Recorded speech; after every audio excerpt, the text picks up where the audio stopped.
For 16 years, from 1989 through 2004, Booknotes was C-SPAN's signature author interview program.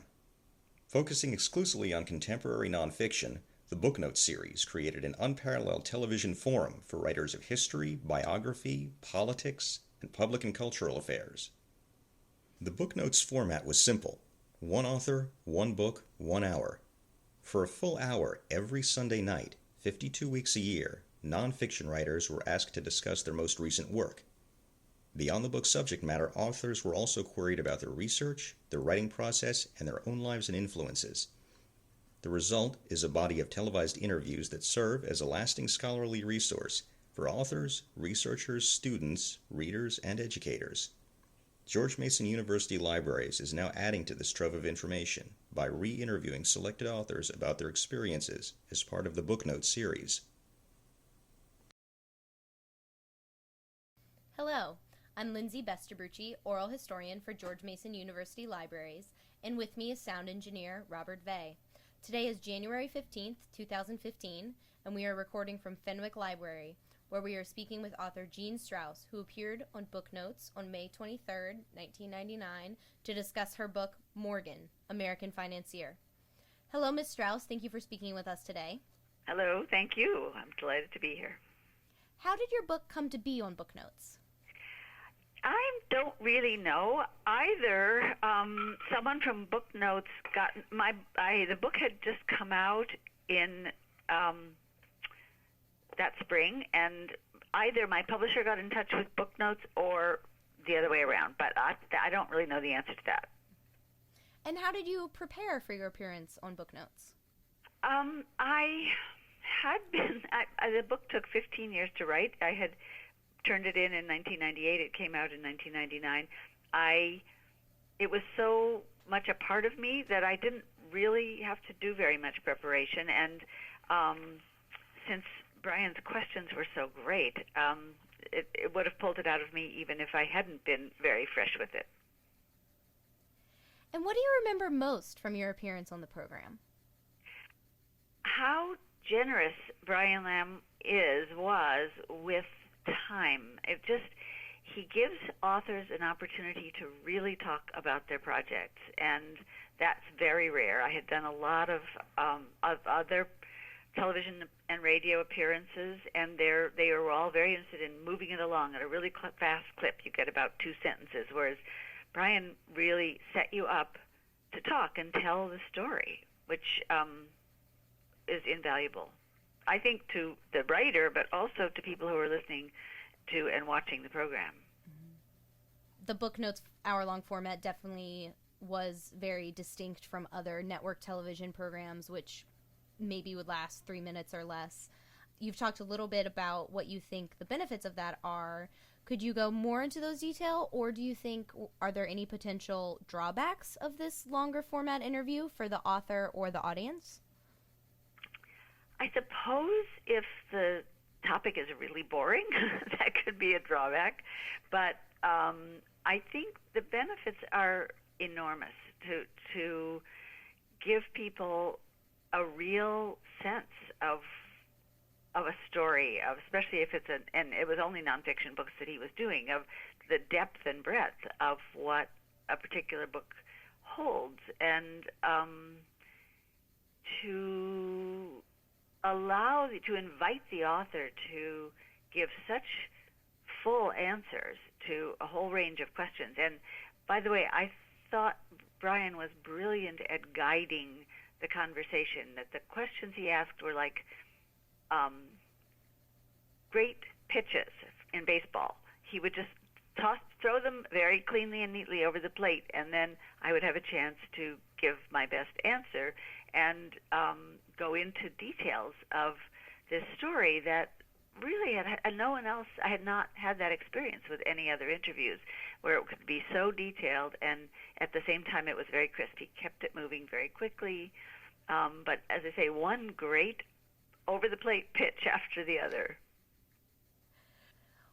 Well, judging by the extensive marginalia in his books, Mr. Lamb read them very thoroughly before the interview. I know in your interview in particular, he wanted to spend a lot of time talking about the pictures, the photographs in your book. Mm-hmm. Well, do you find this kind of preparation to be normal for interviewers? And how did it change your experience? It's not normal. Often people who run these programs have their assistants read the book and then give them a few questions. It was so clear that he had really read the book and that he'd also figured out a strategy for getting the most interesting range of answers from me. What he did was hold up the pictures. Who's this person? Who's that person? And then it would give me a chance to give a little quick chapter of the story. I don't mean it was a whole chapter of a book. I just mean it was a way to talk about a particular part of the story and a particular person. I also thought that he'd structured it very well, that he started with people, which is for a television watcher or a listener who's not familiar with the subject, people are the most engaging way to get into a story about history. And then he got to the harder things later on about what Morgan was doing in finance and in industries. But he prepared the way, both with me as the speaker and with people who might be listening, by getting you engaged with the human parts of the story and then moving on to the more difficult ones. Mm-hmm. Well, were you surprised by any of Brian Lamb's questions? By any of Brian's questions? Yes. No, I loved them. I just rewatched the interview, and I see myself laughing at what some of the pictures he holds up or the questions he asked, because it was just amusing because he'd thought about it so well, and he wanted to know about so many of the things that are very entertaining and impressive. Sorry, not impressive about me. It was impressive about him that he was so able to elicit good answers. Well, Brian Lamb frequently asked about an author's research and writing methods. Mm-hmm. Do you believe that the reading public finds these details about the practice of writing to be interesting? I do. I now run a program for scholars and writers at the New York Public Library, and we have people come here for a year to do their work. They also they give a presentation over lunch to each other and invited guests, and then in the evenings when they publish their books, we have them talk about it. And I do think people love hearing about process. There is the finished book, and of course you want to talk about that, but the struggles, the triumphs, the roadblocks, I think people like hearing about that a lot. Mr. Lamb also frequently asks guests biographical questions. Did that surprise you, and is this different from most other author interviews you have experienced? It is different, again, partly because we had so much time, and I was a little bit surprised, but not put off by it at all. Mm-hmm. And they were light questions. They weren't intrusive. It was more, where are you from, and how long did it take you to write this book, that kind of thing. It was fine. It was very nice. Yes. Yeah, he did ask you about your financing, but I guess that also could have been... Right, I forgot. You were writing about a financier, so... My financing was not like Morgan's.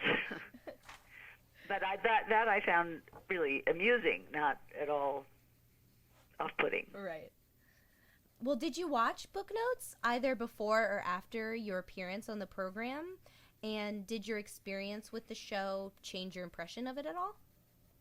I did watch it before and after, not a lot, especially not before because I was too busy to do anything but finish my book.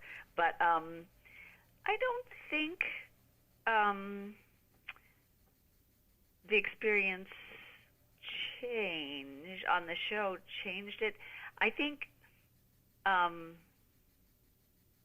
don't know, I feel like I was very lucky that it wasn't luck because it was his skill, but I think it's one of the best presentations about that book I ever gave because of the way he was organizing it, and he just sets you up. He told me a little bit for a couple of minutes before we went on the air about what he was going to do. He was going to hold up a picture and ask me. And then when we got through a lot of the pictures, he would just say one word, like Corsair, which was Morgan's yacht, or Craigston, which was Morgan's house in the country, or Bar Harbor, which is where he went on his yacht. It was just like little lead phrases that would elicit these stories from me. And I just thought, it's really a great way to do this. Well, as you may or may not know, George Mason University has been gifted all of Brian Lamb's personal copies of the books used in the Booknotes series. I actually have your book sitting here with me, and this amounts to some 800 nonfiction books published between the late 1980s and 2004. What do you think the benefits and uses of such a collection might be? It's an interesting question, especially right now when people are reading so many books online. Having the actual physical books there seems to me a very precious archive. Will people be coming to be able to use those books at George Mason, or are they more as sort of a historical collection? They absolutely can come and view the books in our collection and use them as a part of within the archive. Mm-hmm. Has that started to happen? Not really, not yet. It's still a newer program, but we're definitely trying to encourage that use, and also people being able to use these interviews as continued historiographical kind of context. Mm-hmm. I think it sounds like an invaluable archive and collection to have for people who are curious about the subjects of the books and about this phenomenon, this way of making books available to a larger culture. It's at such a high level, which is again very rare to have someone. Often a book is like 3 minutes of another program, as you said before, but to really focus on it in a time when nobody focuses very much. I mean, that now we focus even less than people did in 1999 when we did this interview. But that kind of deep immersion in one book and story, which is so immensely satisfying. I don't mean for me as a writer, I mean for me as a reader, to really dive into a book and a story and a historical period. It's an invaluable way of learning. And so I think to have all those available for anybody who wants to consult them, along with the interviews about them, would be great. I guess there's a question, if people can watch the interviews, do you think they're more or less likely to read the book? I think more, but I'm sure it depends on individual people, but I think it would definitely hook an individual. And also to help them to see maybe if a book is or isn't for them ahead of time. Yeah. I was going to say this for later, but I might as well say it now. I still get notes from people who I don't know. I have a website, and so people can write to the address on my website, and then it comes through to my email. People now, more than 10 years after that program was originally aired, who just watched it and who want to talk to me about it or want to just say how much they enjoyed it. That's a great long life for a program like this to have. Yeah. Well, Brian Lamb had a rule that authors could only appear on the program one time, but if asked back, would you have returned for another interview? Not about that book, but yeah, if I had another book coming out, I think that would have been great. I think it may have been the very best one of all the interviews I did around that book. Maybe there were one or two where I did an interview in person for an hour, just conversation with somebody, but that's what this was, only it was on television. So I would have loved to come back with a new book, yeah. Well, from this interview, was there a difference in sales or national attention for your book or critical reception? I didn't really track that, so I don't know. I think certainly the numbers of people I heard from who had seen it was significant. And as I say, that keeps going on. I don't have an answer about the sales or critical reception. I think probably it doesn't affect critical reception because reviewers get books early and write them when they don't really know what's going on about the book. And then, although it continues, so maybe that's not so true. I mean, people keep reviewing books after the initial push. So I don't really know the answer to that question. Well, did your experience with Brian Lamb and Booknotes cause you to rethink any of your own approaches or assumptions about your research or your writing? Not really. It was such a rich reception to what I had done. It made me feel like, I had spent 15 years on that book, a lot of which were not so much fun. But by the time I came out and by the time I talked to Brian Lamb, I thought it was really fun. Mm-hmm. So I don't think it changed that, although I'm just writing a new book now, but I haven't written a big one since then. So ask me again in 5 years. Well, this jumps into the next question, which is, what have you been working on since this book, and what projects are you most pleased with? Since that book, I've been running this program at the New York Public Library, helping other people write books, like it's academics, independent scholars, and creative writers. But for the last 2 years, I've been starting a new book, which is about 12 portraits by John Singer Sargent of one family. The father of the family was named Asher Wertheimer. He was an art dealer in London, and the paintings were done between 1898 and 1908. The first two were of Asher and his wife for their silver anniversary, and then they got to be very good friends, and Sargent went on and painted all 10 of their children. And that was the largest commission he ever received, and they're fascinating portraits. So it will be not a full biography, but it will be about the portraits, about the friendship, about Sargent himself, who was an American living in London, so very transatlantic, and the Wertheimers were German Jews living in London. So in some ways they were all outsiders to a certain extent, and yet all very confident and very successful in where they were. So it's a delicious project, but I have a full-time job now, and I don't seem to have enough time to work on it. Well, in your estimation, what has been the lasting impact of Booknotes in then contemporary American society and perhaps since? Well, I think the time and space and thought and intensity of what Brian Lamb brought to these books, and then what those interviews gave back to American culture, was just invaluable, especially at that time.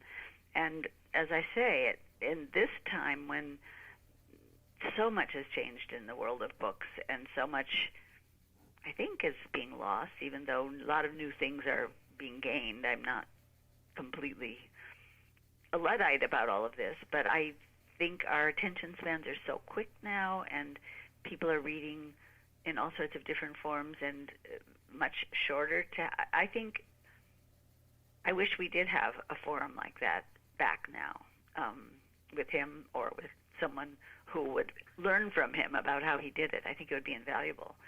But I do think that, as I say, the numbers of people who I heard from who watched that program and loved it and wanted to know more, I think our culture really needs that. We needed it then, and we need it now.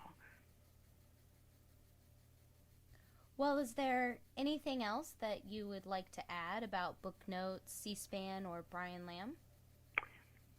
Come back, start it again, or find someone else who can. I really do think it was an invaluable piece of our culture for as long as it was on, and I'd love to see something like it come back. Mm-hmm. Well, I know that they do have Book TV, which is similar but different. So yeah, actually, I haven't watched it much. Is it similar? It's a similar feel with regards to the book conversation, and mm-hmm. but it is a different show, so it has a slightly different format and different feel. Mm-hmm. And also, Brian Lamb himself was a huge part of what made that work so well. Not everyone can do that. Mm-hmm.